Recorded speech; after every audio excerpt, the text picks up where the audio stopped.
ala Rasulillah wa ala alihi wa sahbihi wa man walah, amma ba'du.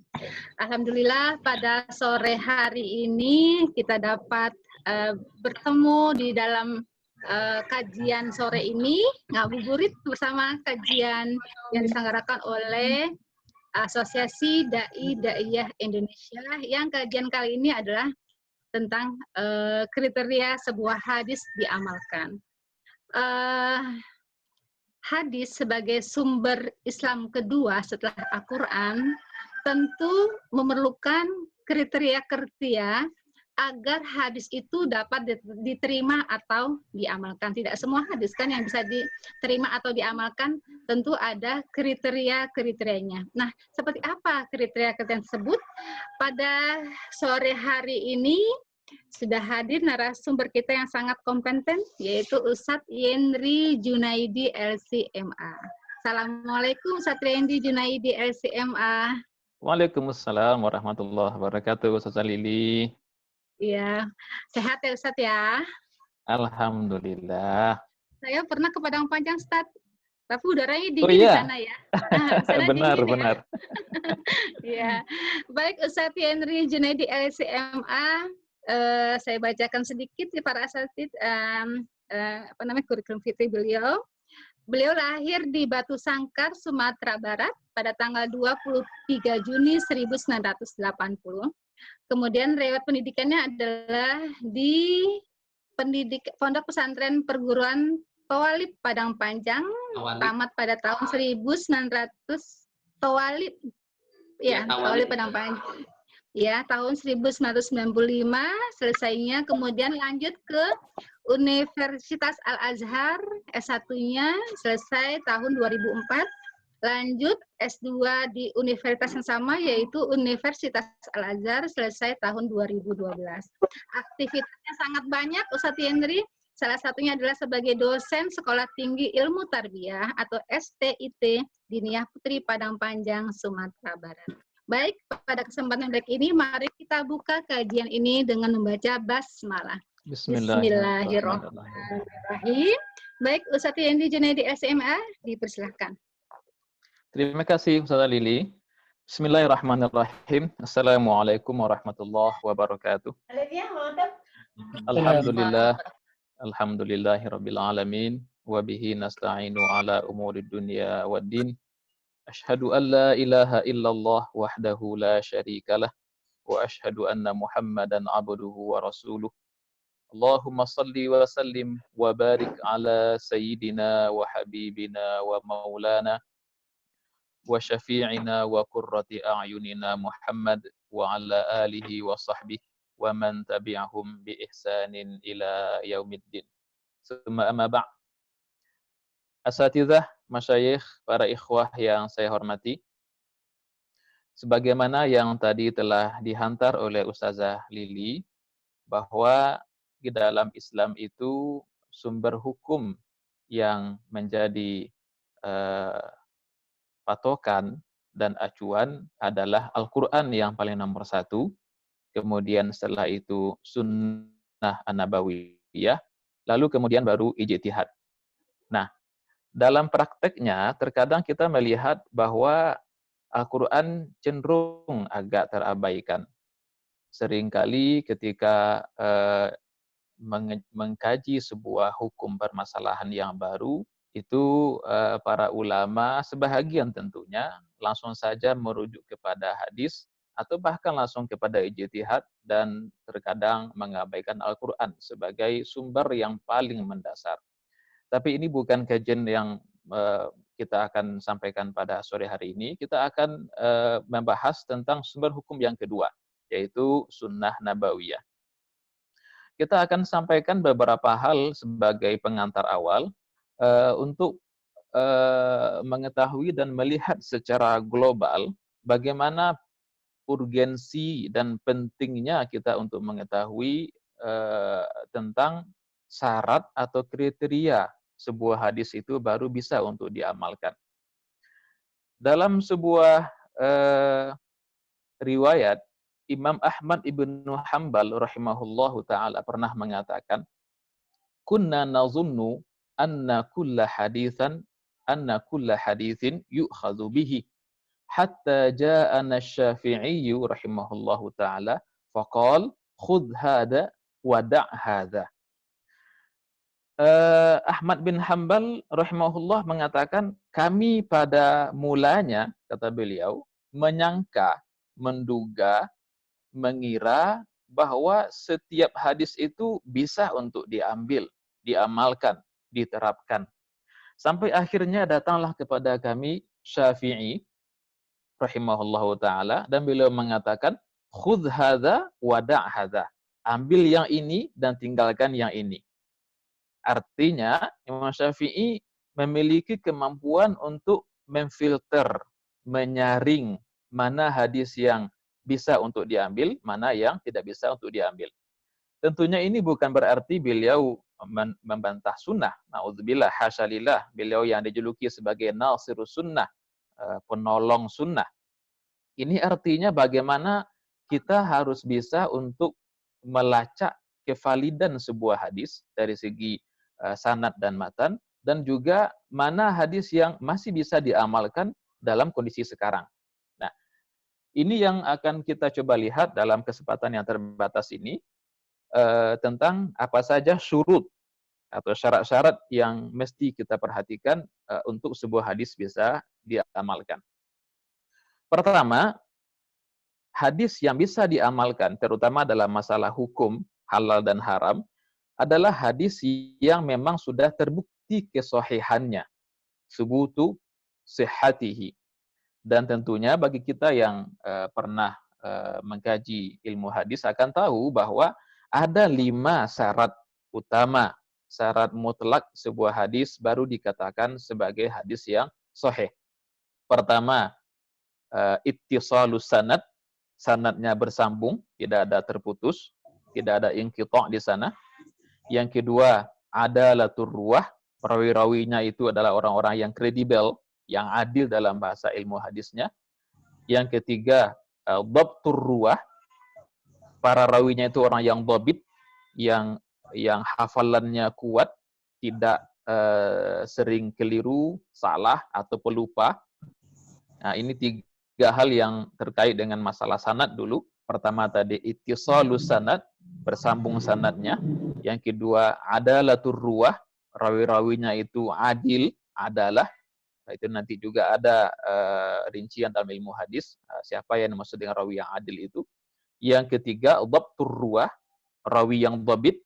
Nah, gabungan antara rawi yang dhabit dengan rawi yang adil itu disebut dengan rawi yang thiqah.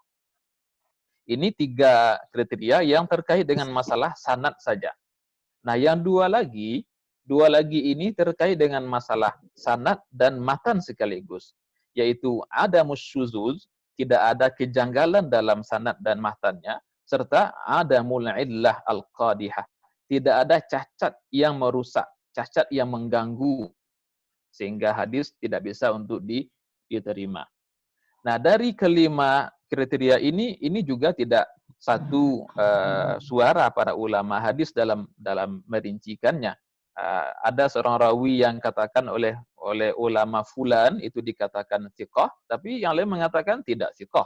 Nah, ini juga pada akhirnya membuat al-hukmu 'alal hadis, hukum terhadap sebuah hadis tidak disepakati, lebih kepada ijtihad para ulama.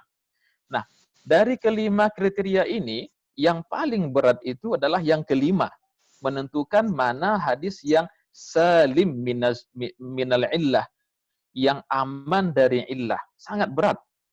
Sehingga dikatakan bahwa ilmu tentang illah ini ilmu yang sangat langka. Hanya ulama-ulama hadis tertentu saja yang menguasainya.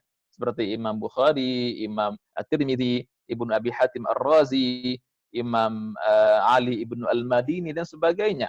Sehingga dia sudah seperti ilmu yang dekat kepada ilham begitu.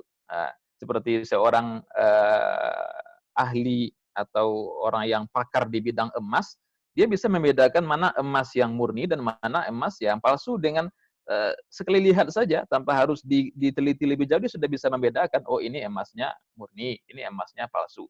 Nah, orang ahli hadis yang sudah sangat pakar, tanpa mencek pun kepada sanadnya, dia bisa langsung melihat, membedakan, oh ini hadisnya tidak benar atau tidak ada asalnya. Ini benar dan sebagainya. Ini ilmu illah yang sangat berat. Nah, sehingga ada hadis yang barangkali secara zahirnya itu sahih, secara sanad dia sahih, matan pun dia sahih, tetapi ada illah, ada cacat yang tersembunyi, yang ini hanya diketahui oleh para ulama hadis yang sangat kompeten saja.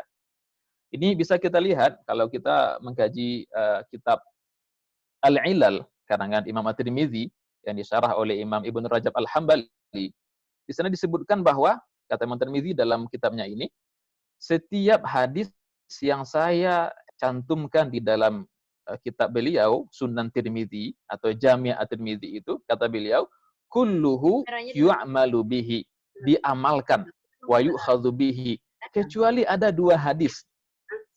Ada dua hadis, kata beliau, di dalam kitabnya itu yang tidak bisa diamalkan. Walaupun hadisnya secara zahir itu sahih. Pertama, hadis tentang bahwa Rasulullah itu menjamak salat tidak karena khauf, rasa takut, tidak karena safar, perjalanan, dan tidak juga karena matar, ada hujan. Hadis ini memang sahih, tetapi kata Imam Tirmidzi, ini tidak lagi diamalkan.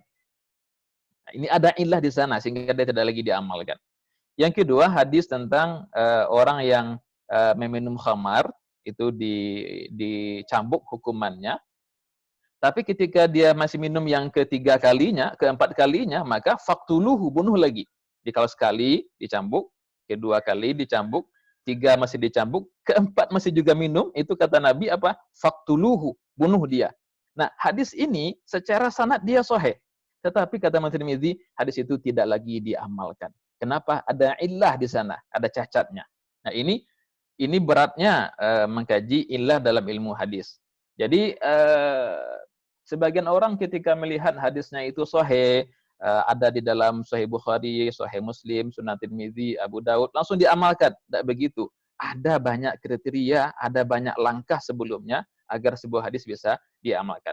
Kita akan sampaikan secara singkat apa pendapat Imam Al-Khatib Al-Baghdadi ini yang menjadi pokok dalam hal ini, yang menjadi standar untuk melihat mana hadis yang bisa diamalkan dan mana yang tidak.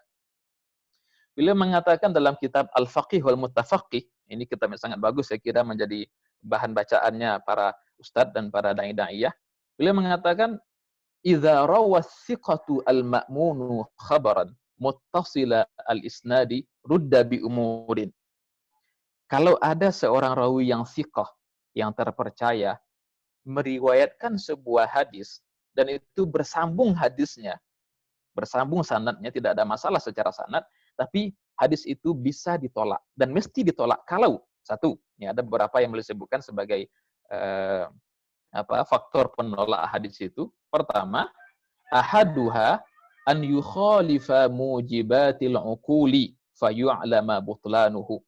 Kalau ternyata hadis itu bertentangan secara jelas, secara tegas dengan akal sehat, dengan logika yang tidak bisa dibantah, maka diketahuilah bahwa hadis itu batal. Nah, tentu nanti kita juga mesti berikan sedikit penekanan, tidak semua hadis yang oleh akal sehat seseorang tidak sesuai lalu dibantahnya, tidak begitu juga. Tentu ada kriteria akal sehat yang bagaimana ini yang bisa menolak sebuah hadis. Jangan nanti bagi seseorang, bagi dia ini nggak masuk akal hadisnya, ditolaknya aja. Tidak bisa begitu. Ada juga tentu kriteria-kriterianya yang bisa dikatakan sebagai penolak hadis dari segi akal sehat. Tapi yang jelas, kata Khatib Al-Baghdadi dalam hal ini, kalau sebuah hadis yukhalif mujibatil uqul fa yu'lam butlanuhu. Hadis yang bertentangan, kontradiktif dengan akal yang sehat, hukum akal yang sudah pasti, maka diketahui bahwa hadis itu batal. Kenapa? Li'anna syar'a innama yaridu bimujawizatil uqul wa amma bi khilafil uqul fala. Karena syara' atau agama ini datang dengan hal-hal yang sejalan dengan akal, tidak mungkin hal-hal yang bertentangan dengan akal. Yang kedua, wasani ayukhalifa nassal kitabi awis sunnati al-mutawatirah fayu'lam annahu la aslalah aw mansukh. ketika hadis bertentangan dengan nas Al-Quran secara tegas, atau bertentangan dengan sunnah yang mutawatirah, maka asal atau hadis itu telah mansuh, dihapuskan. Jadi yang kedua, jika hadis bertentangan dengan nas dalam Al-Quran secara tegas, tidak bisa lagi untuk dikompromikan, dijamak begitu, atau dengan sunnah yang mutawatirah, yang mutawatir, maka hadis itu adalah hadis yang tidak punya dasar atau dia telah dihapus, mansuh. Wasalis, yang ketiga, an yukhalifal ijma'.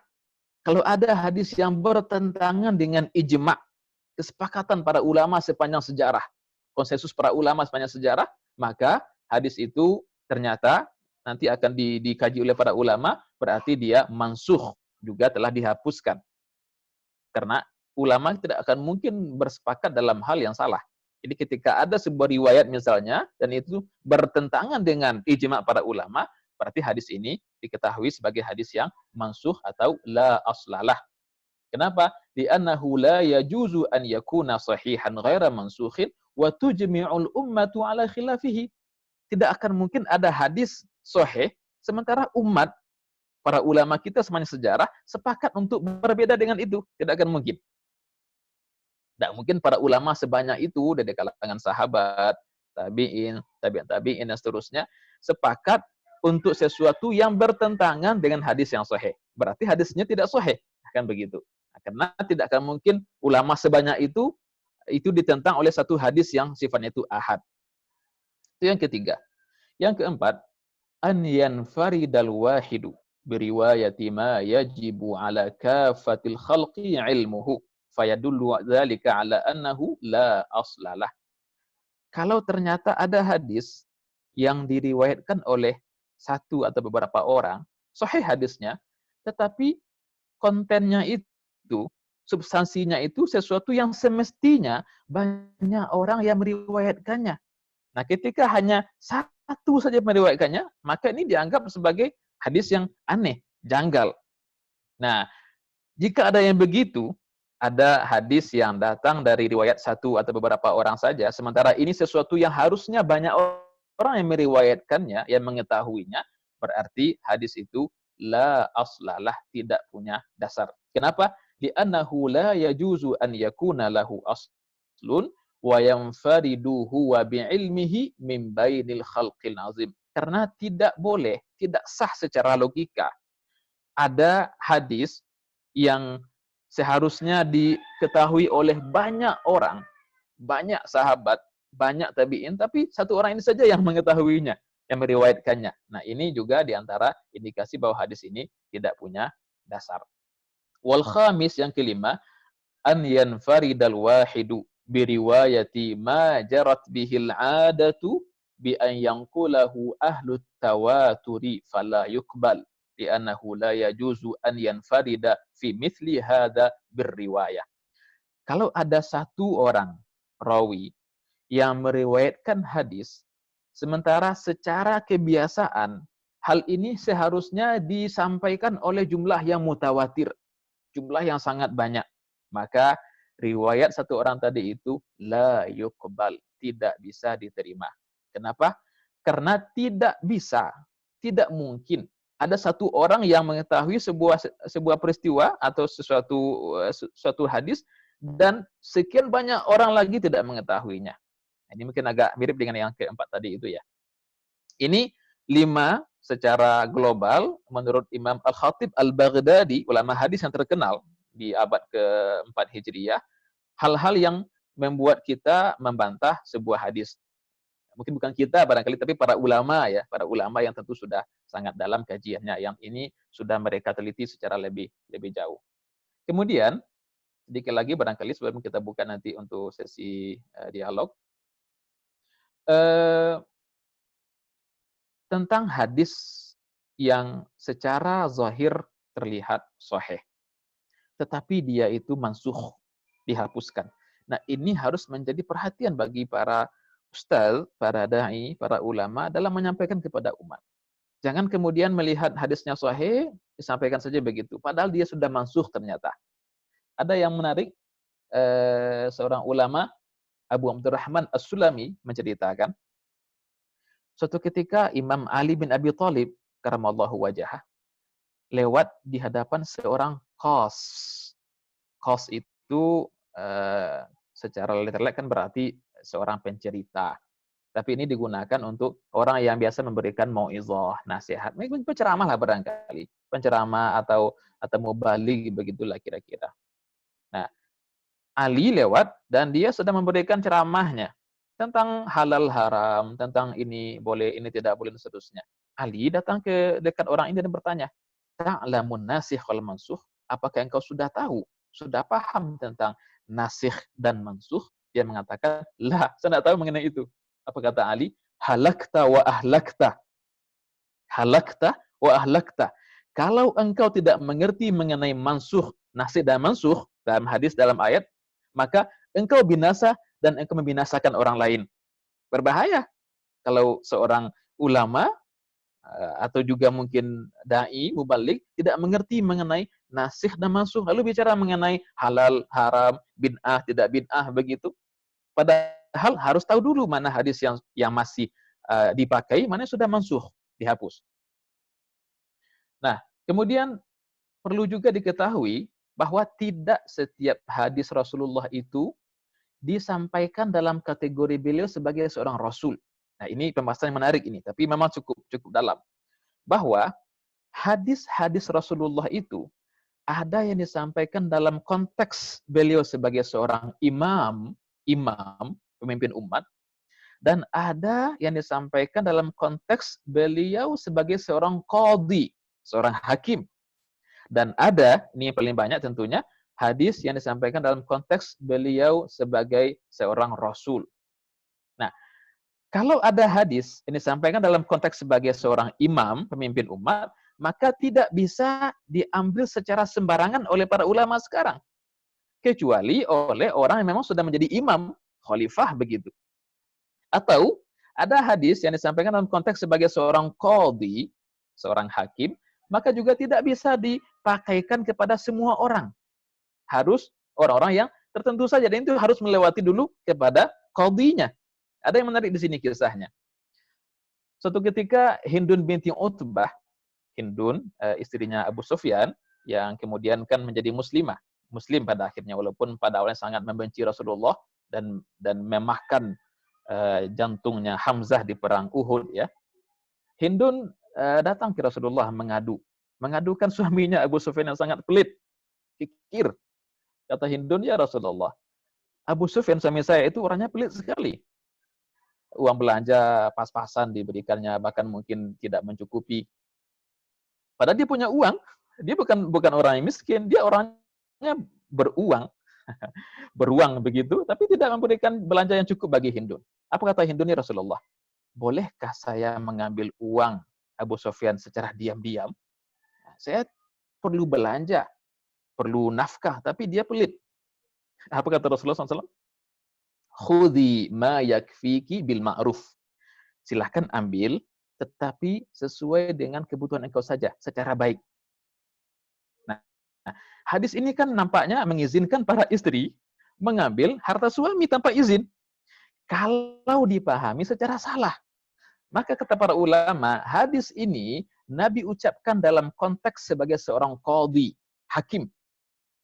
Seakan-akan Hindun dengan suami sedang bermasalah, sedang bersengketa. Lalu mengadu ke Nabi begitu. Nabi katakan, silakan ambil. Maka tidak sah hadis ini dijadikan sebagai dasar oleh setiap istri untuk mengambil uang suaminya tanpa izin. Tidak bisa. Kenapa? Karena hadis ini bukan dalam konteks sebagai Rasul, tapi sebagai seorang qadhi. Nah, ini bagus pembahasan ini. Dibahas secara mendetail oleh Imam Al-Qarrafi dalam kitabnya Al-Furuq. Al-Furuq, bagus sekali buku ini. Al-Furuq itu artinya perbedaan. Perbedaan diantaranya misalnya Nabi sebagai seorang Rasul, sebagai seorang imam, sebagai seorang qadhi, itu dibedakan oleh beliau. Ini mungkin pembahasan yang belum begitu populer ya di kalangan kita, tapi ini oleh para ulama kita dibahas. Nah, ini yang berikutnya. Kemudian sedikit lagi mungkin, ada hadis yang ini merupakan khususiyah dari Nabi. Khususiyah Nabi. privasi Nabi ini bukan untuk dicontoh oleh masyarakat, oleh umat. Misalnya, maaf bagi para ustadz ini yang barangkali di antara pendukung poligami, silakan saja, itu mas sudah ada dalam ayatnya 4 maksimal. Tapi Nabi kita kan beristri kan lebih dari 4, 9 istrinya. Apa kemudian ustaz-ustaz kita kemudian atau sebagian laki-laki mengatakan Nabi bisa 9, kenapa saya nggak bisa 9? Lalu menikah dengan 9 orang perempuan? Tidak bisa. Nabi menikah dengan lebih dari 4 orang istri, itu khususiah bagi beliau. Untuk kita para laki-laki muslim yang lainnya hanya 4 maksimal, jangan lebih, jangan lebih. Ini merupakan apa? Khususiah dari Rasulullah SAW. Nah, ini di antara hal yang perlu menjadi catatan tentang bagaimana kita mengamalkan sebuah hadis. Ustazah Lili, apakah kita buka dulu sesi dialognya atau bagaimana? Baik Ustadz, kita buka aja sesi dialognya Ustadz ya, biar nanti Ya, berkembang lagi. Boleh. Baik, sebelum Ustazah Lili, sebelum kita lanjutkan, ada informasi ini, mohon maaf, mungkin ada gangguan teknis, ya kan? Biasanya kita tidak ada break. Ini kalau sekarang nih, kalau memang mati nanti 4 menit lagi, nanti dengan izin, mohon maaf, nanti nyambung lagi. Jadi 15 menit paling berhenti dulu ya, izin ini. Kalau kemarin-kemarin kita nggak ada berhentinya ya, tapi ini kebetulan. Nah ini 3 menit lagi, mudah-mudahan 3 menit lagi akan mati. Nanti mohon untuk keikhlasannya untuk masuk lagi gitu ya. Ini 15 menit lagi karena ada rekamannya. Baik, begitu saja Lili, sekedar informasi. Selamat datang kepada teman-teman Perancis, ada dari Mbak Popi, dari Bu Endang, Bu Nani, dan teman-teman semuanya yang hadir ya, yang sudah bergabung pada sore hari ini. Jadi saya kembali persilakan kepada Ustazah Lili untuk memimpin. Tadi Ustaz Bambang akan sharing atau bertanya, silakan. Boleh nanya Ustaz. Baik, silakan Ustaz Bambang. Ya, silakan. Mudah-mudahan ini tidak putus di tengah jalan ini. Karena nanti sambung Ustaz. Nanti sambung. Amin. Baik, Assalamualaikum warahmatullahi wabarakatuh. Waalaikumsalam warahmatullahi wabarakatuh. Terima kasih sekali, luar biasa materi hadis kita pada hari ini. Kita seperti kuliah hadis yang sangat dalam ini. Alhamdulillah. Ini saya catat ada 4 pertanyaan ini, Ustadz Indri. Silakan Ustaz, silakan. Pertama, pertanyaan tentang kasus-kasus tertentu, misalnya hadis tentang qiraah sab'ah yang ditoleransi oleh Rasulullah, boleh membaca Quran dengan model yang bermacam-macam, qiraah sab'ah itu Ustaz. Jadi saya punya pengalaman menjadi makmum dari imam yang membaca qiraah sab'ah. Di antaranya kalau ketika membaca wadduha itu saya karena memang pernah dengar tidak terlalu asing, saya oke saja, tapi ketika imamnya menyebutkan huruf shad itu menjadi zo ya, ketika membaca siratal mustaqim menjadi ziratal mustaqim, saya merasa tidak nyaman sekali, apalagi ketika sholat tarawih kan membaca Al-Fatihah itu kan belasan kali. Sehingga saya tidak nyaman. Apakah itu tetap dibolehkan sekalipun orang yang bisa menyebutkan huruf shad tetap membaca huruf zod? Asumsi saya itu hanya diperuntukkan yang tidak bisa membaca huruf shad sehingga membaca zirotol. Apakah kita harus ikut-ikutan? Itu yang pertama, Ustaz. Hadis tentang Nabi itu toleransinya seberapa jauh? Itu yang pertama.